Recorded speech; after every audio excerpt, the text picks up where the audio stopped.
Hi dear. Relationship healing സീരീസിൻ്റെ part 6 ആണ്. ഇതിൽ നമ്മൾ നിലവിൽ നിങ്ങളെ ശാരീരികമായിട്ടോ മാനസികമായിട്ടോ ആത്മീയമായിട്ടോ ബുദ്ധിമുട്ടിക്കുന്ന ഒരു വ്യക്തി, ആ ഒരു വ്യക്തിയെ ചൂസ് ചെയ്തിട്ട് ആ ഒരു വ്യക്തിയോട് ഫൊർഗീവ്നെസ് ചോദിക്കുകയാണ് ചെയ്യുന്നത്. ഓക്കെ, ചിലപ്പോൾ നമ്മൾ ആ വ്യക്തിയോട് അത്രയ്ക്കും വലിയ തെറ്റുകളൊന്നും ചെയ്തിട്ടുണ്ടാകില്ല. അവരിങ്ങോട്ട് നമ്മൾ എത്ര സ്നേഹത്തോട് പെരുമാറിയാലും അവരിങ്ങോട്ട് അങ്ങനെ പെരുമാറിക്കൊണ്ടിരിക്കുന്നതുമാകാം. എന്ത് തന്നെയായാലും നമുക്കവിടെ ഒരു സൊല്യൂഷൻ ആവശ്യമാണ്, നമുക്കവിടെ ഒരു ഹീലിംഗ് ആവശ്യമാണ്. അതിനു വേണ്ടിയിട്ട് ഏറ്റവും ആദ്യം മനസ്സിലാക്കേണ്ടത്, നമ്മൾ അവരോട് എന്തെങ്കിലും തെറ്റുകൾ ചെയ്തിട്ടുണ്ടെങ്കിൽ അതിന് മാപ്പ് അപേക്ഷിക്കുക. അങ്ങനെ മാപ്പ് അപേക്ഷിക്കുമ്പോൾ അവിടെ അവരുടെ ഭാഗത്തു നിന്ന് നമ്മളിലേക്കുണ്ടാകുന്ന ഒരു നെഗറ്റീവ് എനർജി ഉണ്ടല്ലോ, അത് അവിടെ തടയപ്പെടും. അതുപോലെ തന്നെ അവർ നമുക്ക് നൽകിയ വേദനകൾ, ആ ഒരു വേദനയൊക്കെ നമ്മൾ മറക്കാനും പൊറുക്കാനും തയ്യാറാകുമ്പോൾ ആ ഒരു പെയിൻ ആ ഉള്ളിൽ തന്നെ ഇങ്ങനെ തങ്ങി നിൽക്കാതെ ആ ഒരു പെയിൻ പതിയെ പതിയെ റിലീസ് ആകുന്നതിന് ഹെൽപ്പ് ചെയ്യും. അത് നമ്മൾ ഹീൽ ചെയ്യാനായിട്ടും ഹെൽപ്പ് ചെയ്യും. ആ ഒരു പെയിൻ ഉള്ളിൽ കിടക്കും തോറും അതിങ്ങനെ ഒരു മുറിവ് ആഴം കൂടിക്കൂടി വരികയുള്ളൂ. ഓക്കെ, അപ്പോൾ അത്തരത്തിൽ ആദ്യം നമ്മൾ എന്ത് ചെയ്തു, അവർ നമ്മളിലേക്ക് നൽകുന്ന ഒരു നെഗറ്റീവ് എനർജിയെ നമ്മൾ എന്ത് ചെയ്തു, അവിടെ ഒരു തടയിട്ടു. അതുപോലെ തന്നെ നമ്മുടെ ഭാഗത്തുനിന്ന് അങ്ങോട്ടേക്ക് ഒരു നെഗറ്റീവ് എനർജി പോകുന്നുണ്ട്. നിങ്ങൾ എനിക്ക് ഇത്രയും പെയിന് തരുന്നുണ്ടല്ലോ, ഞാൻ ഇത്രയ്ക്കും സഹിക്കുന്നു എന്നൊക്കെ പറഞ്ഞിട്ടുള്ള ഒരു പെയിൻ, നമ്മൾ അത്തരത്തിലുള്ളൊരു പെയിൻ എടുത്തുകൊണ്ട് തിരിച്ചങ്ങോട്ടേക്കൊരു എനർജി റിഫ്ലക്റ്റ് ചെയ്യുന്നുണ്ട്.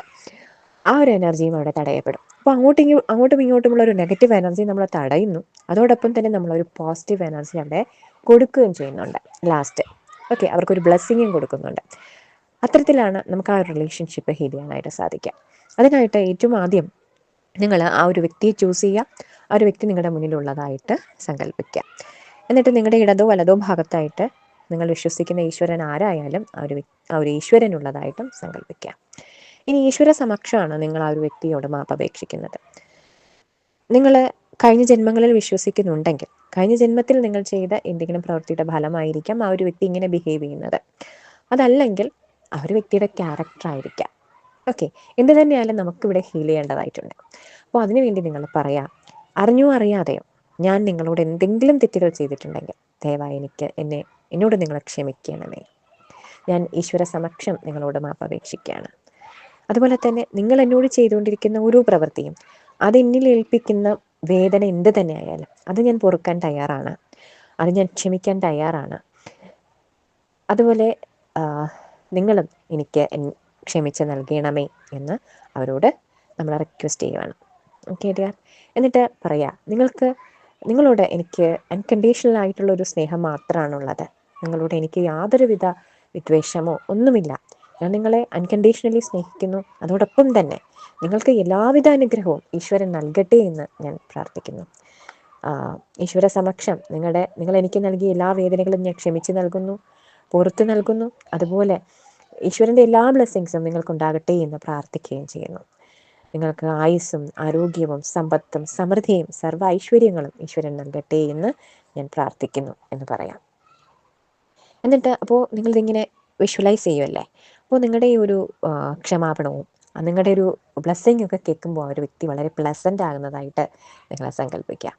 അപ്പോൾ നിങ്ങളുടെ ഈ ഒരു പ്രാർത്ഥനയൊക്കെ കേട്ട് ഇരിക്കുന്ന ഒരു ഈശ്വരനും അതുപോലെ പ്ലസൻ്റ് ആകുന്നതായിട്ടും ഭഗവാൻ നിങ്ങളെ രണ്ടുപേരെയും ധാരാളമായിട്ട് അനുഗ്രഹിക്കുന്നതായിട്ട് വിഷ്വലൈസ് ചെയ്യാം.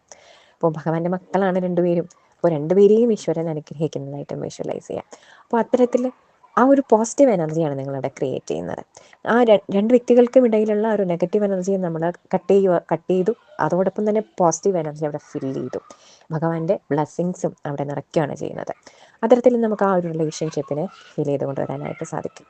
നിങ്ങൾക്ക് ഇത് 21 ഡേയ്സ് കണ്ടിന്യൂസ് ആയിട്ട് ചെയ്യാം. ഇതിങ്ങനെ ചെയ്ത് വരുമ്പോൾ നിങ്ങൾക്ക് ആ ഒരു റിലേഷൻഷിപ്പിൽ അതിൻ്റേതായിട്ടുള്ള ഒരു ബ്ലെസ്സിങ്ങും കാണാനായിട്ട് സാധിക്കും. ഓക്കെ ഡിയർ, അപ്പോൾ വിശ്വാസത്തോടു കൂടി ചെയ്യാം. നിങ്ങൾക്കതിൽ നല്ലത് വരട്ടെ എന്ന് പ്രാർത്ഥിക്കുന്നു. Thank you so much.